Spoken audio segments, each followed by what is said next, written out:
Shopping করতে গিয়ে দুজন আমরা ট্রায়াল রুমে চলে গিয়েছি, বাইরে দিকে গার্ড চিল্লাচ্ছে বলে একজন করে, কিন্তু আমাদের অকাত জানে, এই যে আমাদের অকাত দেখো, মুচো ফেটে গিয়েছে, তাও শপিং করতে চলে গেছি বন্ধুগণ। শপিং করলে নাকি মন ভালো থেকে জানি না, তবে আমার মনটা খুবই আজকে খারাপ ছিল। তারপরে বন্ধু বান্ধবের সাথে একটু কথা বললাম, তারপরে একটু মন ভালো করার জন্য আমি যেটা করি, চা খাই আগে।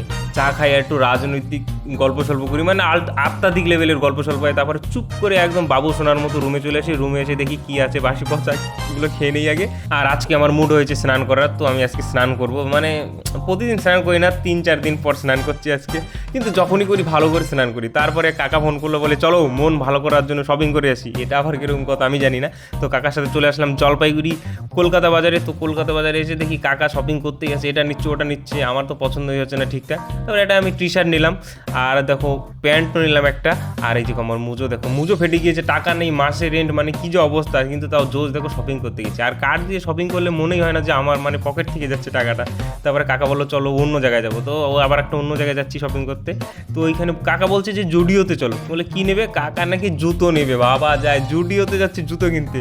তো জুডিও থেকে কাকা জুতো নিল, আমি দেখছি চারপাশে জিনিসপত্র দাম দেখছি আর জিনিসপত্র দেখছি। তারপরে আমি দেখলাম একটা প্যান্ট, হাফ প্যান্ট দেখলাম, দেখলে প্রাইস কি 699 টাকা। ভাই পল্টন বাজারে 200 টাকা করে, মানে কি বলবো, পার পিস পাওয়া যায়। আর হ্যাঁ, এটা ঠিক আজকে ফিল করলাম সেটা, যে মন খারাপ হলে শপিং করতে চলে যাও, মন ভালো হয়ে যাবে। সে টাকা না থাক ধার করে চলে যাও, মন ভালো হবেই।